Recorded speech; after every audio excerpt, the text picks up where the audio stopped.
Good morning from Madhyamgram ঋষি ভেন্তোসো। তো অনেক দিন ধরে কোনো ভিডিও করছি না, তো কিছু কাজের প্রেশার ছিল, তার জন্য অনেক দিন ধরে ভিডিও করা হচ্ছে না। তো আজকে থেকে আবার ভিডিও স্টার্ট হলো। তো পরপর দেখাই তোমাদেরকে এখানে কিরকম কাজ হয়েছে না হয়েছে। অনেক দিন হয়ে গেছে, এখানে কাজ কমপ্লিট হয়ে গেছে। ক্লায়েন্ট তো বোম্বে থাকেন, প্রথম ভিডিওতে আমরা বলেছিলাম। তো ক্লায়েন্ট আসবে 28 তারিখে। তো কাজ কত দূর হয়েছে না হয়েছে তোমাদের সাথে শেয়ার করি এবং ক্লায়েন্টের সাথে শেয়ার করা যাবে। আমরা আছি এন্ট্রি পার্টে ঢোকার পরে একটা এরকম সুন্দর কাস্টমাইজ ওয়ালপেপার যেটা ক্লায়েন্ট চয়েস করেছিল আমরা এখানে ফিট করেছি এটা। এবং ফল সিলিং দেখছি তোমরা, টোটালটাই ডান হয়ে গেছে, কালারিং করা হয়ে গেছে। এই পার্টিশনটা আমরা তৈরি করেছিলাম যেহেতু একটা ডাইনিং ড্রয়িংকে সেগ্রিগেট করার জন্য। এখানে মোল্ডিং বিটের কাজ করেছি আমরা। এবং এখানে যখন এন্ট্রি করছি উল্টো দিকে সাইডে রয়েছে মন্দির এবং এখানে রয়েছে টিভি ইউনিট, আর এটা হচ্ছে মেন এন্ট্রান্সের দরজা। তো এখান থেকে যখন আমরা এন্ট্রি করছি তো পার্টিশন থেকে এদিকে করেছি আমরা ডাইনিং সেট আপ।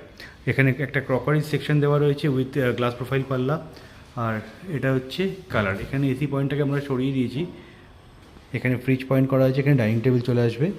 আর এখানে দিয়েছি হচ্ছে আমরা একটা স্টোরেজ, ওয়াশিং মেশিনের স্টোরেজের জন্য। এটা হচ্ছে ওয়াশিং মেশিন ইউনিট আছে জায়গাটাতে।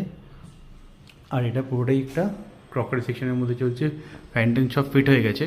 তো মাস্টার বেডরুমে ঢুকি, মাস্টার বেডরুমে একটা সুন্দর ওয়ালপেপার আমরা এখানে দিয়েছি, এটাও কাস্টমাইজ ওয়ালপেপার। এবং বেডটা এখানে আমরা হেডবোর্ড প্যাডিং করিনি, ক্লায়েন্টের রিকোয়ারমেন্ট ছিল যে প্লাই প্যানেলিং করার জন্য, তাই জন্য আমরা এটাকে প্যাডিং করি। এটা হচ্ছে ওয়ার্ড্রপের স্ট্রাকচারটা এরকম আছে। এখানে ক্লায়েন্ট একটু কালারফুল চেয়েছিল রুমগুলোকে, তাই জন্য আমরা এখানে রুমটা কালারফুল করেছি। এটা হচ্ছে আরেকটা ওয়ার্ড্রপ, এখানে কমপ্লিট হয়ে গেছে এই ওয়ার্ড্রপটা। ওয়াশরুমটা পুরোটাই ভেঙে নতুন করে তৈরি করা হয়েছে। এটা ফ্লোর চেঞ্জ করে দেওয়া হয়েছে, পুরো বাস ফিটিংস থেকে শুরু করে ওয়াল টাইলস থেকে শুরু করে সবই আমরা এখানে চেঞ্জ করে দিয়েছি। এখানে একটা বেসিন ইউনিট আমরা প্রোভাইড করেছি, টোটালটাই জাগুয়ারের ফিটিংস দিয়ে করা হয়েছে। তো এখানে হচ্ছে আরেকটা রুম আছে, আরেকটা রুম স্টাডি রুম। এখানে একটা ওয়ার্ড্রপ করে দেওয়া হয়েছে এবং এখানটাতে বেড হাইড্রোলিক, এখানে বেড প্যাডিং ক্লায়েন্টের রিকোয়ারমেন্টে, এখানে ওয়ালপেপার সেম। আর এখানে একটা স্টাডি ইউনিটের সাথে এখানে একটা বুক শেলফও আমরা তৈরি করেছি। তো প্রত্যেকটা জিনিস দেখাও পরের ভিডিওতে, আজকে একটুখানি তাড়া আছে। তো এখান থেকে আমরা আজকে চলে যাবো একটা অন্য সাইডে, সেখানে গিয়ে আমরা নতুন একটা সাইড ওপেনিং আছে আজকে, সেখানে যাব। এটা হচ্ছে টোটালটা কিচেনটা দেখতে পাচ্ছ তোমরা এখানে কেমন আছে না আছে।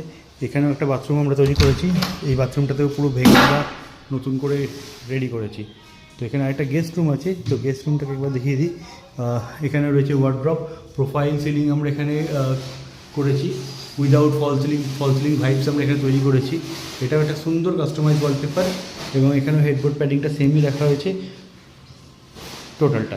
তো আমরা এখান থেকে যাব এখন হচ্ছে স্মৃতির মোড়ের দিকে গিয়ে সিদ্ধা লেক ভ্যালিতে আজকে আমাদের নতুন কাজ স্টার্ট হবে কুশলাতে।